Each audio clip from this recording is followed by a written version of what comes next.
Hello, my name is Joyce Teague. I am 15 years old and an active member in the Gilchrist County 4-H and Bell FFA. And today I will be discussing trends in beef consumption and decisions at the meat counter.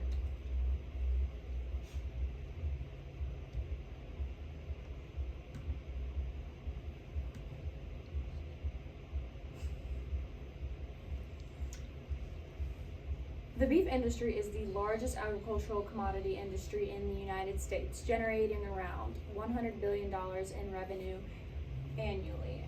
And to produce this revenue, they have specific marketing strategies like labeling their products with Black Angus beef, grass-fed beef, antibiotic-free beef, organic, and more to enhance the purchasability by the consumer.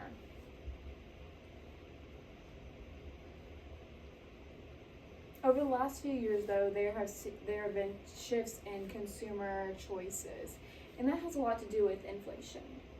Inflation has increased the cost to produce and process beef, and this overall increase in price has increased the final cuts of beef. And as a result, consumers have shifted more towards cheaper cuts of beef as a result.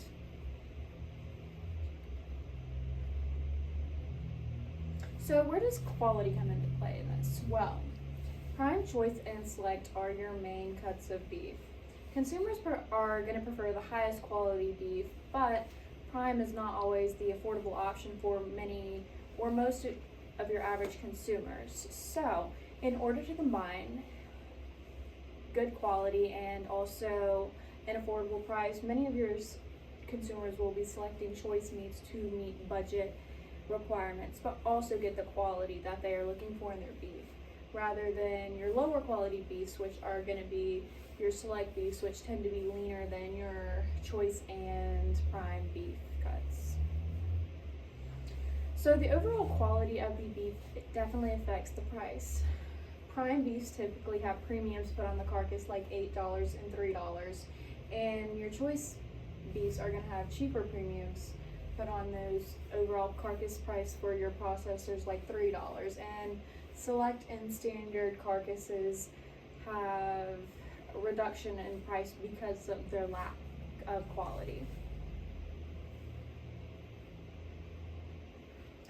So the trends in beef pricing are a result of the increased production costs. In 2012, a major drought resulted in a loss of corn, which ended up in an overall lack of feed for cattle. As a result, that raised production prices and the overall price of beef. And in 2013 through 2014, record highs for the beef industry prices were seen for your higher end cuts like the ribeye and tenderloin. In 2015 through 2017, the market prices held relatively the same, but feed prices for animals came down some, which allowed producers to increase the production of beef again. And in 2018 through 2020 is around the time when COVID hit and there were supply chain issues, labor shortages, and more that affected the beef industry and caused plant closure and a lack of supply of said beef. In 2021, 2022, inflation began to become even more of a problem as prices affected fuel, feed costs, and overall processing prices of beef, increasing the overall price of the product. And in 2023 through 2024, inflation pressures continued, forcing the price of the product even more and shifting the consumer choice values.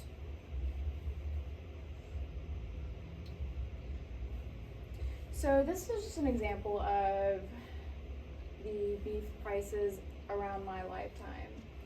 So since 2008 through 2024, beef prices have doubled and tripled from their original value, especially in the last 4 years. As you can see, from 2020 to 2024, prices for steaks has skyrocketed, and so has the prices for ground beefs and roasts as well, as you can see. So your big purchasers at grocery stores are your mothers. Mothers are traditionally responsible for grocery shopping, maintaining food inventory, and cooking. So their influence on what is purchased at the grocery store is extremely important to be catered to or marketed to for the beef industry. And evolving dynamics in the home as well have also affected what is purchased. Families working outside the home, multi-generational families, and the overall number of people living inside the home have affected the number of or the amount of beef that needs to be purchased and produced in the industry as well as the type of cuts purchased for the family itself.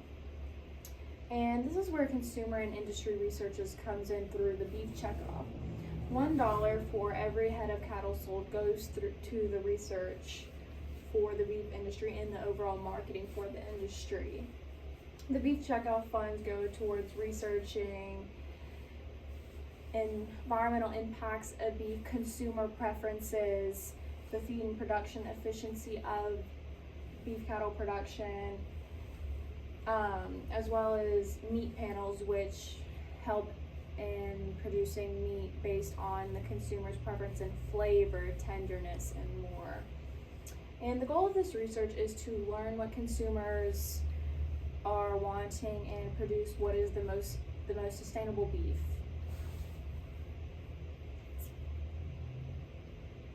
So the general kind of idea of what data is collected through the beef checkoff is packaging preferences of consumers, flavor preferences, so this includes a lot of your marbling and the leanness of their overall meat, which is preferred by the consumer, the cut of meat preferences, as well as the tenderness of the meat, the nutritional benefits, which has become an even more prevalent thing as consumers have shown through their trends in purchasing, and also the cooking methods that are the best for the different kinds of meat.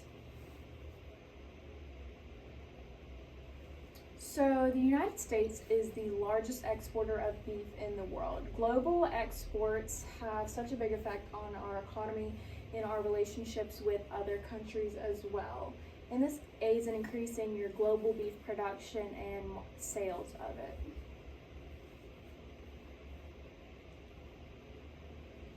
So culture and region has the biggest influence on beef trends or what consumers are purchasing. A lot of the exported beef goes to your Asian countries like China and Japan, which purchase your higher end cuts of beef like tenderloins and fillets and stuff. They also prefer the more expensive beef, which comes from the Wagyu cow. Furthermore, the United States has been shifting towards healthier trends as well as vegetarian and vegan trends, which has also impacted the consumer preferences. And ground beef has become a prevalent purchase option for many Americans as it is easy to prepare, it is affordable, and it is a very versatile cut of meat. And the affordability of this product is what has made it so prevalent and consumed in the United States, as well as its usage in the fast food industry, which is a very large industry in the United States. Now for steaks, the ribeye has become the most popular steak because of its flavorfulness, its large size, making it shareable, and the overall size and flavor makes it a family choice and affordable. So a variety of factors impact beef consumption and consumer decisions when purchasing beef. Budget and price of families, the palated preferences or what flavors these consumers are preferring, the prices to and cost to produce beef in the United States, and the global demand for and trends of beef consumption, as well as inflation and the overall economic status and beef shortages as well. Thank you. Here are my sources.